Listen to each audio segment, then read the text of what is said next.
here to talk about four-note voicings. In the last video that I made, I also talked about four-note voicings, but those were four-note close position voicings, so voicings that you could play in just one hand comfortably. Those voicings fit all within one octave. This video is about four-note voicings that are open voicings. Well, some people call them spread voicings as well. And I recommend checking out the other video first, getting comfortable with four-note close position voicings.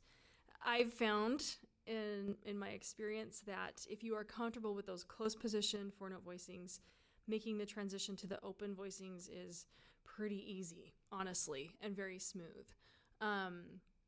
Versus if you start with the open voicings and then try to create a close position thing, that transition can be a little bit trickier.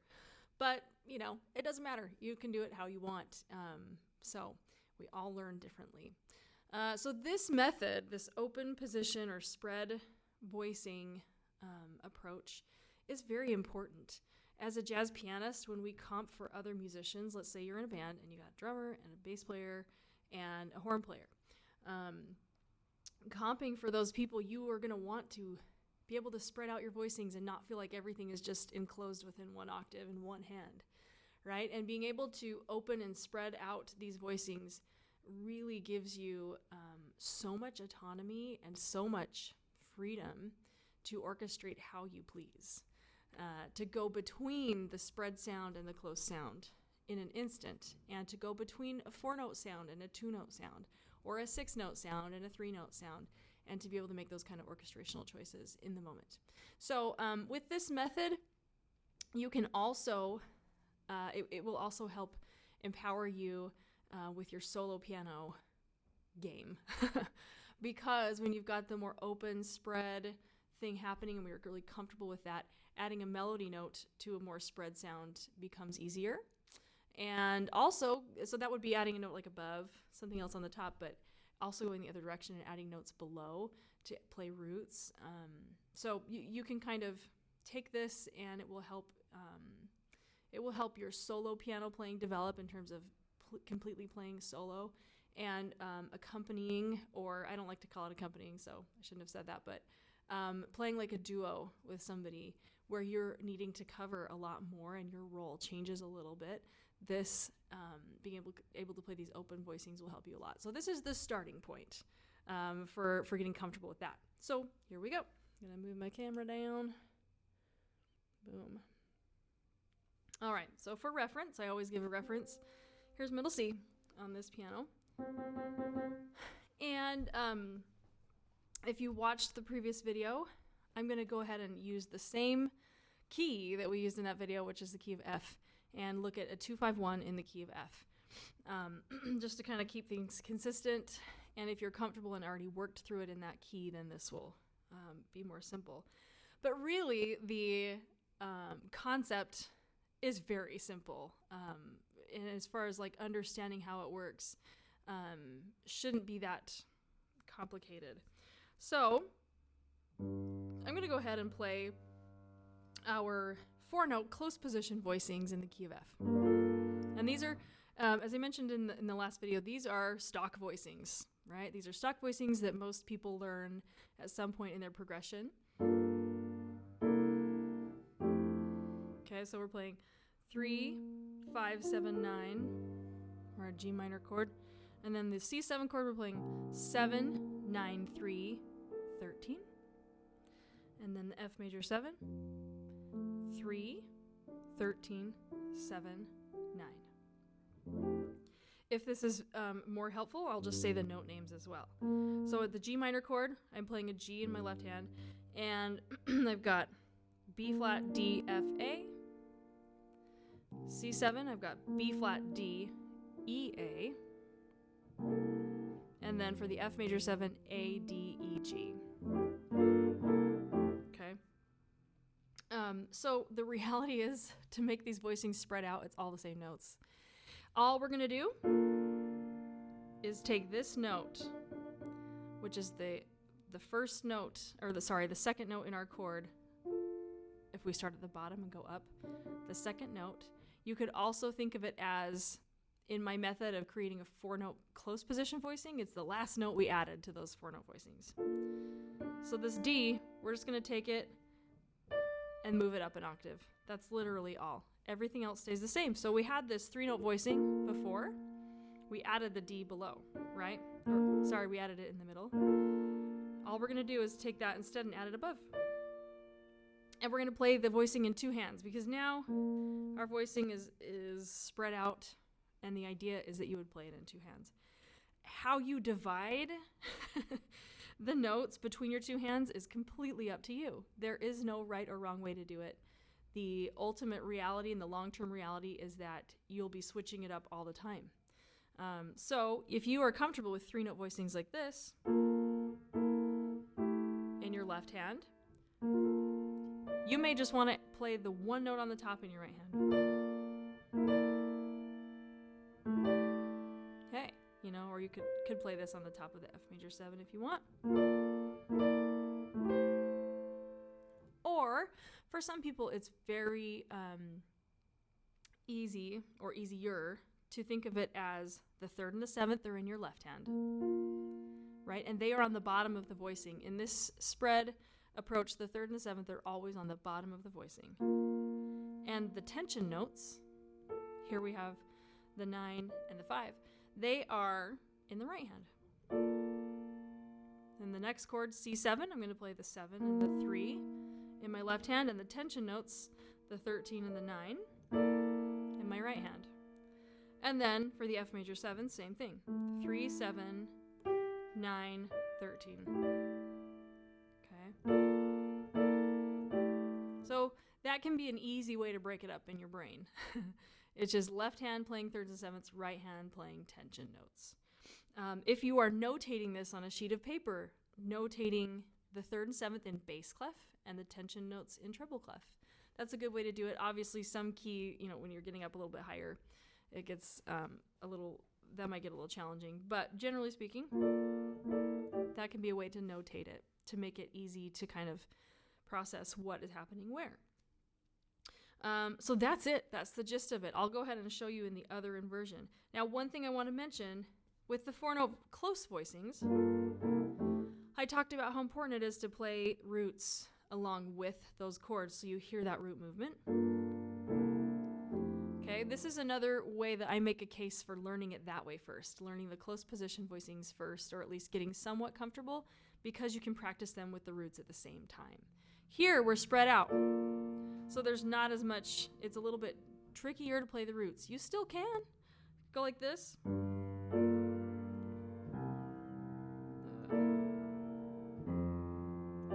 Whoa, there we go. Okay, you still totally can. But it takes a little bit more choreography, and that's okay. So, the other inversion. Before we were here. So, here's my G minor 7 voicing. I'm going to go from the bottom up to the next note. I'm going to move it up an octave. And that's it. In my left hand, I have the 3rd and the 7th. In my right hand, I have the tension notes. And then C7, all we have to do is move 1 note, right? Between the 2 chord and the 5 chord, if the 2 is minor, we only have to move 1 note between those 2 chords. Everything else stays the same. It's so much more simple than we realize sometimes. And then for the F major 7, we are going to move 2 different notes. Okay. And you want to get used to playing those without the roots, of course. But that's up to you, how you want to do that. So there you go. There's our 4-note spread voicings. Really quickly, I'm going to show you some ways if you wanted to play roots along with those. In this inversion, it's a little bit easier, but one thing you're going to have to do is spread the notes out across the hands in a different way. So if it's very important to you at this moment to play 2 notes in each hand, playing the roots is not going to be it's not going to feel as good, but that's okay. You can still kind of make that work. But I'm going to go ahead for the G minor 7. Here are my notes. I'm going to go ahead and play 3 notes in the right hand Then I can play the root in the left hand. That's a nice full spread sound, right? And then look, for the C7, I can go like this.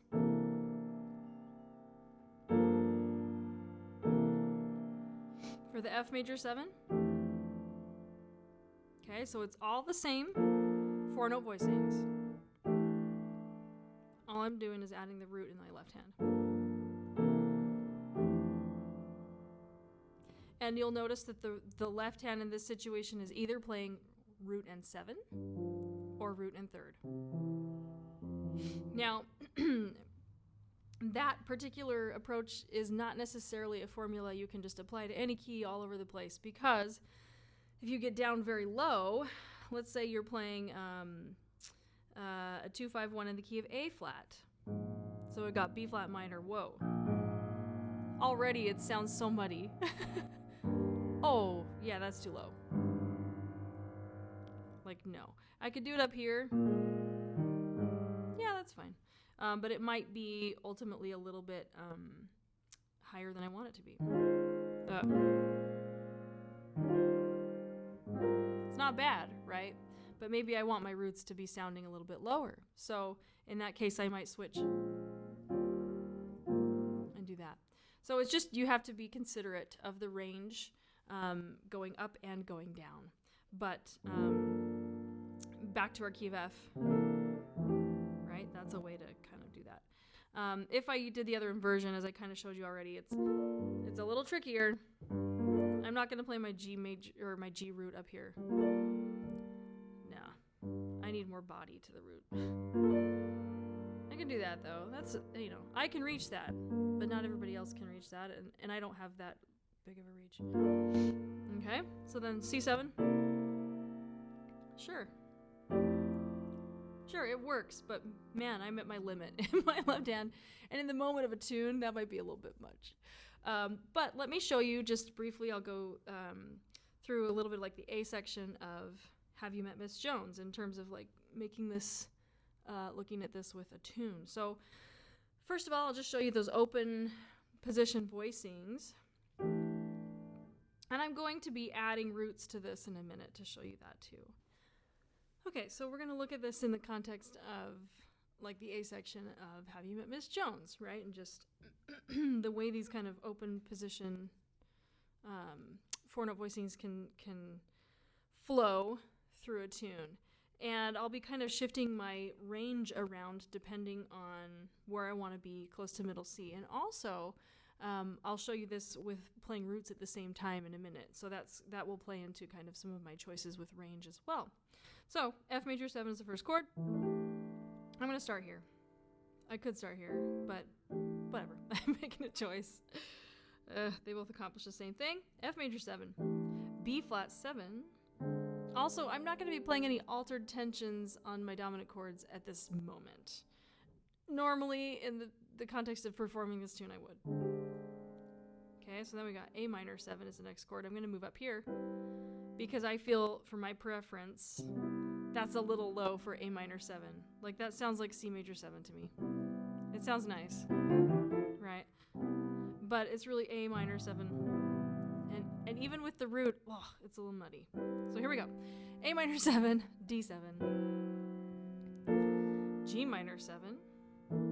So you'll notice, and then C7, all those patterns you've worked on with 2-5-1s in a close position voicing, they all apply here with these open voicings. And then we go A minor again, D minor 7, G minor 7, C7, right? And then F major 7. So you can kind of see things just flow pretty smoothly, just like they do with close position voicings. I'm going to do that again and add some roots in my left hand. So remember, when I'm adding roots in the left hand, because my left hand is going to be more spread, I'll be playing probably more notes in my right hand. F major 7, right? So I've got 3 notes in my right hand and 2 notes in my left. B flat 7. Okay, now my A minor, I'm going to be up here. Same thing. So far I've been playing, just like I demonstrated earlier, the root in the 7th or the root in the 3rd in my left hand. Everything else is in my right hand. A minor, D7, G minor, C7, A minor, D minor. I'm having a little voice leading in that top line. And then G minor, C7. Okay, so you can kind of see how that works. Now I'm going to take things one step further with that. And by doing that, I am going to add the melody in. Now, when you add the melody to this, and I'm going to be playing roots, voicings, and melody. That doesn't mean that I'm going to play the root and the 4-note voicing and the melody. Like, I'm going to be making choices based on whatever the melody notes are, if those are chord tones or if they're tension notes, whatever range they're in. I'm going to be making choices and leaving certain notes out of the voicing, and I may be even squishing some of them together into a close position voicing or a close position version of the voicing. So here we go. Let's just go slowly. Okay, here's our F major 7, B flat 7. Man, all I'm playing right here, 1, 3, and 7, because the melody note is the third right. And then G minor.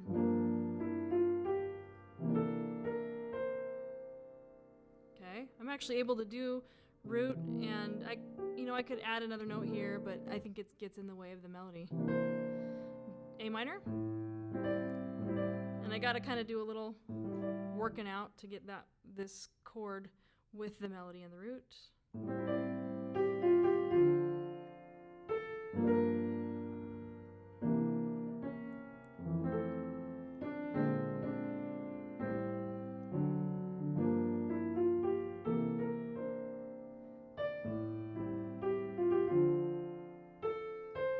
And then the next chord going to the B section, right? C minor.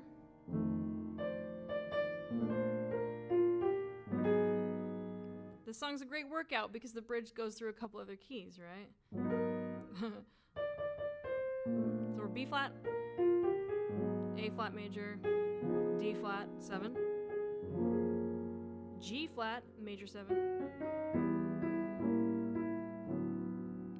There's a close position voicing right there for my D major 7. Open for my A flat minor and my D flat 7. Ah, there we go.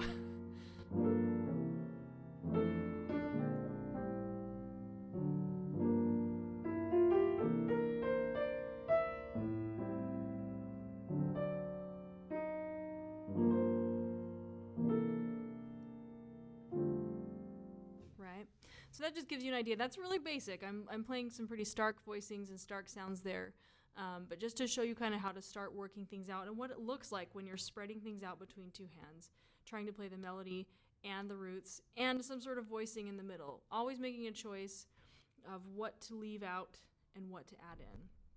Another thing to be aware of when you're doing that is that the melody, this is something I heard Fred Hirsch talk about in a masterclass one time, that when you're doing this, you're really going to be playing the melody a lot with your 4th and 5th finger, right? Those are the fingers that are going to be used to play your melody a lot.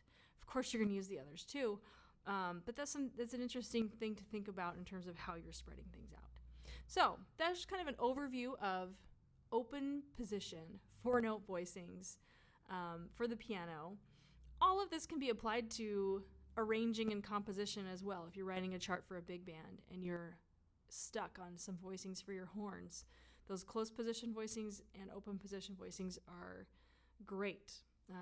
They are the thing. So I will, in the next video, be addressing and talking about altered tensions and how those fit into both open position and close position voicings, and how they can help create inner voice movement, especially on dominant chords. Thanks.